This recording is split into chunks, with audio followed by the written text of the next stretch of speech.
Yeah, the pink dress with the flower. Yeah. Oh yeah, I remember that. What was that? Skybar. Respect me. Yeah, Was that Skylar? The Skybar. I can't remember which one it was, but I showed that to people. I showed that to women. Yeah. I showed, like, women would say, so what was it? About 5 different women were like, what was that? What was the dresses say? You know women, you know how you lot are. Yeah. So I was like, all right, I'm going to send you a selection. Boom. Sent about 15. All of them came back like, you see her in the pink dress. That one was elite. Thanks. Still. Yeah. You're doing. But is that what it is? Is there competition amongst the women to show out like that? There's competition amongst everyone to make I think everyone. But the hill that I'm going to die on, the UK can't dress. I'm going to say this every single time. 90%. Every single time. Because there's no way, anywhere, you should be wearing a midi dress when it says black tie. Or when it says glam. I hear it. On a red carpet. Nah. I hear it. And too many girls look like they're going to a club. They're not reading the They're not reading the room. And reading the room and understanding you have to step nice. So correct. Those efforts that you make, they definitely, I'm sure you know this anyway, but they don't go unnoticed. You do, it's a great look. You don't look clean though. Oh, very, thank you. Very clean, yeah, it's nice. We step correct this year. Well, I try to step correct every year, Doug, but you definitely step correct this year. Definitely 100%. Round of applause for Doug. Round of applause for Doug. Round of applause for Doug. Nicholas is a hater. See how he's not clapping, but watch the ones that don't clap for you, you know? You know what I'm saying? Watch them man that don't clap for you, because that's what. I didn't get no invite. I'm clapping for. What am I clapping for? Fuck that nigga. But anyway, is that from your confidence and in your knowing how to dress and stuff? Is that from your experience in the modelling world and traveling, or is it just something you've always taken interest in? And also, I'll tie that into, before you answer that, where are your parents from? Uganda. I knew you were going to say Uganda for some reason. I don't know why. Maybe I saw you at the Ugandan event or whatever. But yeah, where does that come from with your dressing? Because I know Ugandans like to dress well as well. Like there's effort made. Where does that come from? I think it's just me. I always like to put my best foot forward. I always like to look good. Yeah, man, I'm trying to think. Did it ever stem from somewhere? No.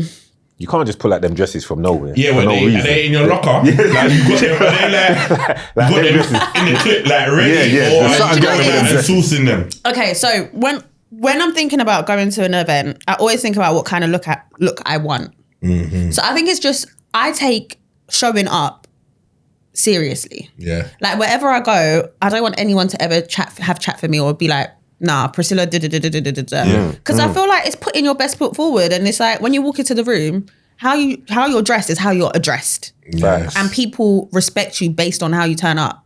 So I always want to turn up correct every single time, and that comes down to my dressing. And there's also like an aura you have when you look good and feel good. Like you just walk in and you're like, no one can't chat to me. Yeah. Like you just feel nice. So I think that's what I've kind of always had. I think naturally, because I'm a shy person. For real? I'm so shy. It's so bad. Seriously? Yeah. I didn't get that impression when you pulled me. She pulled me up probably in the but also there's a familiarity. There is. Yeah, we know each other. But she still definitely pulled up with man and the juice and everything. I know probably that. The juice. Quick courage. But yeah, so I think that gives me confidence for one. So then obviously when I come down to my looks, I also want to stand out. I don't want to look like everybody else. Yeah. So I want to have like some thought behind it. So it's either I'll do it myself. Like this one I did myself. Even how I did the dress, there was like a gold thing here and the arms were up. But that was literally like an earring that I put around there just to make it look a bit different. You're customizing. Yeah, so okay. Yeah, so just like there's a slight flex to it, like a little finesse that someone else hadn't done. Even my friend was just like, oh, I didn't know the dress was like that. I was like, yeah. Or I have stylists. One of my closest girls, she's a stylist. Yeah, come on. I had this young girl, my pink dress actually, that was from Vietnam. My stylist got me that. Some nice, listen. Yeah. Is that cheating though? What? How's that I'm a stylist. No, why is it cheating? I'm just saying. She's using your resources. No, I'm just putting it out there, like, because I'm just saying, is that like, no. helping that? Stylist is calm. Stylist is calm. Okay, cool. Yeah, I don't ever think that's cheating. I just put it out there. No. That's a cheating. Priscilla's like, how dare this man? Oh, yeah. Fuck you talking about? But yeah, but for as long as I can remember, I've always just tried to have a little look here and there. No, the strong looks. Yeah. Each time they've stuck in my mind kind of looks. Does that mean it's impactful? You know, like definitely. That. Girls is players too. Yes. Talk to me about this. All right. So Girls is Players is my baby. I have no children, but that's my little baby. So naturally, obviously, I've been in entertainment, but since last year, I came over to the sports side of things. So Girls Are Players 2 started off as a documentary on Sky Sports. It was a boxing documentary. I went back to my school, talked to the little kids, and then reintroduced sports as a hobby, as a professional, and as an amateur. And that was so sick. And then once that stopped, I was like, what do I do next? So I turned into a platform. So this year, every month for the next 12 months, I've been taking women or girls to either try a sport or watch a sport. So it's literally my platform just to encourage girls to move again. Yeah, sick. Were you always sporty yourself as a person? Yeah, I was a high jumper in school. I'm serious, yeah. You're doing a lot. High jump's a different type of technique, I'm you know. doing a lot. Yeah, the little throwback. No, but no, it's cool. I stumbled into that randomly, but I went to a sports school. Okay. And I'm cool with my brother, my cousins. Like, I didn't mind getting down and dirty with the boys. So, yeah, I was used to it. Yeah, high jump's very competitive though. Oh, you are? Yeah, too.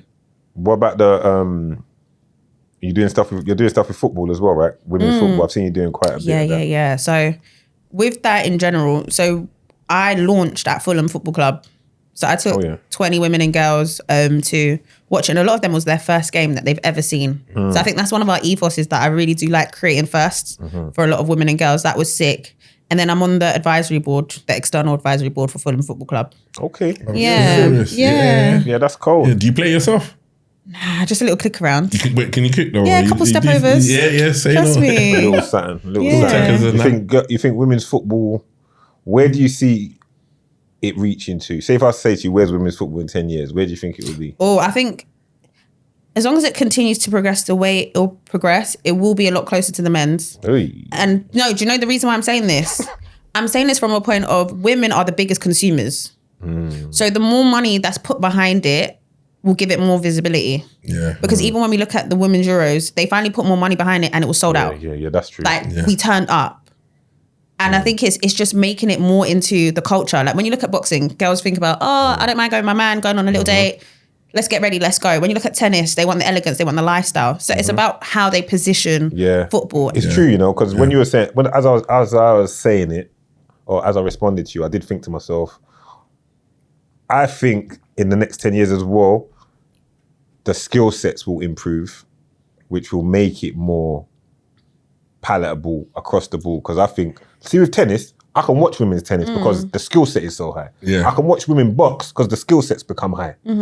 With football, there's a big divide in the levels. There's some ballers in there though. No, there are some. There's some. I feel like with women's football, now there's some serious ballers. No. There are some. No, I don't. I've seen some, but they're not. It's not like. I know this might sound silly, but I feel like for guys to get familiar with the women's players, they introduce the women's players into FIFA, innit? And I think that's allowed a lot of people that game or play FIFA, or guys that wouldn't even know about the football players, to become familiar with the women's game. Yeah. I know that sounds mad, but it's helped in the sense that I know some players now. Do you get what I'm saying? Whereas I might only debate ones, but now I know a large variety of like the girls, like the women's footballers. Do you get what I'm saying? Plus, I feel like what's helped as well is that now a lot of clubs have allowed the women to play in the major stadiums. Yes. So like Arsenal, the women's team play at Emirates, Chelsea, they're all starting to play. They moved from there, because I think Arsenal women used to play in Barnet. I think they used to play. Crazy. It's been crazy. Do you get what I mean? So but the under 16 men's team from wherever will still be the best women's team. But then I feel that the levels. But when you're even thinking with that, the skill set will naturally improve. That's what I just said. Yeah, no. But the reason why I'm saying it is, with the more visibility there is, the skill set will improve. Because usually what happens now is, well, from back in the days, for one, we had no leagues. Like WSL is here now, WSL2 is here now, like all of these things. And it's fully here now. They're fully here, they're in place. And there was no pathway. Like there was just like, Yeah. you're going training, but after training, where am I going to, what am I doing? Yeah. So the women here are now, they're finally going to become idols for the Yeah. daughters out there, the sisters you. out there. So Yeah. they're going to start having the conversations. Yeah. More people are going to look into it and be like, oh, actually, cool. Yeah, that's my I point want to of the aspire next- to be that person. Yeah, that's my and point more of the people next will 10 come years. to tryouts. And Because now yeah. there are ballers, but I think in the next years to come, Yeah. you'll be playing from, there'll be more. Yeah, Exactly. playing, and that's why I say the next 10 years, you'll really see what's going on. And the bar will be raised. Yeah. I think now, I can see there's ballers. I watch women's football and I see Yeah, 'cause there's some gems. real ballers there. Because but- even my friend's There'll be There's daughter, one my wing, friend's daughter's at Baltimore. Arsenal, yeah. What's her name? Baltimore, Chelsea. Yeah. Yeah, that's my guy. Yeah. My boy Cookie's Right. daughter's at Arsenal, and she's like, I think she's under 14s. Amira. Might have said her name wrong, but my boy's called Amari. I think his daughter's called Amira. But she is a baller, like super baller. She's like, and that's the thing. The talent has got so much better now. I think, and it will continue. And she plays with guys. Like she plays with boys. Like I think when they were busting her through, I think she was playing. She was like under 11s, under 12s, but playing with the boys because she's Yeah. that good. And I think that's what's happened a lot of as well now that they're mixing. But they the need groups to now. as Yeah, I well. think they do. Yeah. Because even my friend Frida, she was just like, when she was playing, she had to play with the boys. Otherwise, who's she playing with? Yeah. There's no one there. Yeah. And even just to touch on what you're saying about the game growing as well, I feel like even though take away the skill set, I feel like now women's football is becoming more marketable. And I think that's what's helping it to grow. Definitely. Because regardless of where the skill set is, if they keep on marketing it the way they are and pushing it and putting money behind it, it will continue to grow anyway. Like it doesn't have to be on the same level as the men's. No, it doesn't have to You be on get the what I'm same saying? level. I just mean it has to be, it's going to reach a level where it has to be respected. Yeah. Yeah. It has to be respected now, but it has to reach a Yeah. level where it's I like, respect see it. like tennis. Yeah. See like, you know what I mean? You've Yeah. seen how women's Yeah. tennis Yeah. is strong. Yeah. Women's boxing is strong. It's just that level of where this is the maximum potential Yeah. for a woman has been reached. Yeah. I That's think what mean. ultimately we want to get to a place where people stop comparing it to the men's game. Yeah. Yeah, and just now it's the best of the appreciate women's game. Yes. the the women's game. Yes. Yeah. Yes, you can. That's what I mean. You can enjoy it because this is the best Yeah. possible skill set women could have Yeah. in this particular sport. I don't think that's been reached yet. No. But it's coming though. I can see it's moving They're in that taking on their direction. own lane, man.